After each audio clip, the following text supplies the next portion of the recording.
hated her. She was frizzy, unmanageable. She could not be tamed no matter how much I begged and cried. I watched TV and saw no real resemblance of us.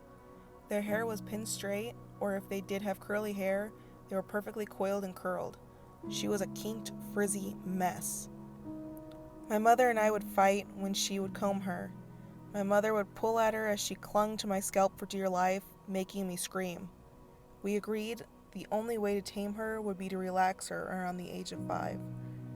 My mother would box relax her about once a year. I watched the other girls wear different hairstyles daily, but she wouldn't allow me. I never really wore her down because she still would fight me and try to tangle herself into a knot. I was picked on for being the only girl who kept her hair in a braid. 10 years old is when I started combing and braiding her on my own, so I faced her head on and forced her to comply with what I wanted. I would wear her down with cute headbands adorning her like a crown. She seemed to enjoy that a bit, but she was still in a state of relaxation.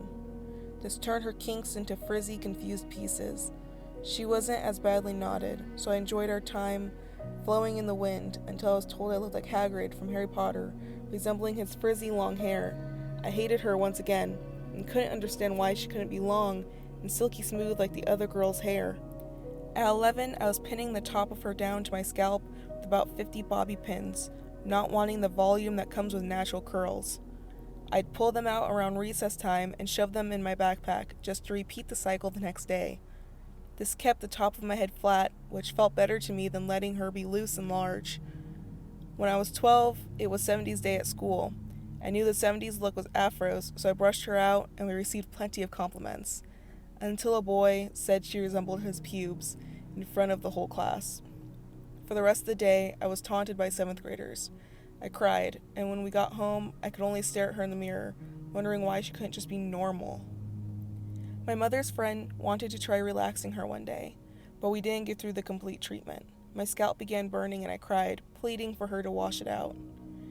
The next day, I went to scratch my scalp and realized there were scabs. I was so upset that I said I didn't want to relax her ever again, because this time I felt like she fought back. We slowly cut the relaxed pieces off over the years. I still fought her daily, especially when her coils started to show, but were still frizzy. I knew there was no escaping her. I went to YouTube and Pinterest for inspiration, seeing that I had coils, but once again, I was met with a full screen of people who didn't resemble us at all. Boys started throwing pencils and pens at her, thinking it was funny to watch them disappear as she gobbled them up. I would fight her, struggling for her to unhinge her jaw from the pens, and I would throw them away as they would yell for me just to give them back. I was tired of putting up with people using us as a circus attraction. One day in biology class, a group of boys who were older than me was pulling her. One of them pulled really hard and I told him to stop. My teacher told us to stop being loud. Then, one of the boys grabbed her again and pulled even harder than before, causing me to yell. My teacher demanded that I leave. I tried to explain that they were pulling my hair. He still kicked me out. I left the classroom with 5 minutes of the class still left. For once, I wasn't mad at her, thinking she got in the way. I was angry at others. I was angry at how people treated us and made me feel about her.